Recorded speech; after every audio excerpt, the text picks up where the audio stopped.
നിങ്ങളൊക്കെ എവിടെ പോയി കിടക്കുവാടാവേ? ഓണം അല്ലേ വന്നെ, പരിപാടി പ്ലാൻ ചെയ്യണ്ടേ? നമ്മുടെ ക്ലബിന് ഫസ്റ്റ് അടിക്കാനുള്ളതല്ലേ? നമ്മൾ ഏറ്റു ഇതേ ഉരുക്കളി നീ പിടിച്ചാൽ മതി, അത്തപ്പൂക്കളം നീ കയറ്റണം. അത്തപ്പൂക്കളം വേണ്ട, അത്തപ്പൂക്കളം വന്ന് നോക്കിയാൽ മതി. ആ വടംവലി നോക്കട്ടെ. അളിയാ അതുപോലെ നോട്ടീസിന്റെ ഫണ്ട് പിരിവിന്റെയും കാര്യം നമ്മൾ രണ്ടുകൂടെ നോക്കിയാൽ നടക്കത്തുള്ളൂ. ഇവന്മാരിവിടെ ശ്രദ്ധിക്കുന്നില്ലല്ലോ.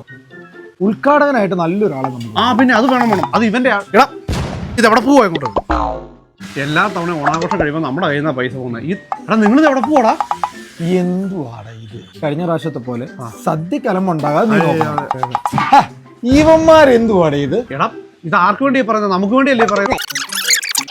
മറ്റേ പിള്ളേരെല്ലാം വിളിച്ചു, അവനെല്ലാം കൂടി പരിപാടി ഗ്രാൻഡ് എന്നറിയോ, അലം അടി ഉണ്ടാകാതെ ഇതുപോലത്തെ അളിയാ നമുക്ക് നല്ല കളർ നോട്ടീസ് അടിക്കണം. എടാ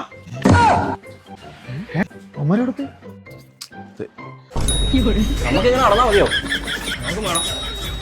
നമ്മളൊക്കെ വ്ലോഗ് ചെയ്യാൻ പോയി കഴിഞ്ഞാൽ ഓട്ടക്കാർ നമ്മൾ ഓടി. അളിയൻ ഇവന്മാരെ എന്നെ ഏൽപ്പിച്ചേ വടംവലി നന്നായി വലിക്കുന്നുണ്ട്. വിളിക്കണ്ട, അവരെ ശല്യപ്പെടുത്തണ്ട. അതങ്ങനെയാ, അത് അവരുടെ ലോകമാ. അയ്യോ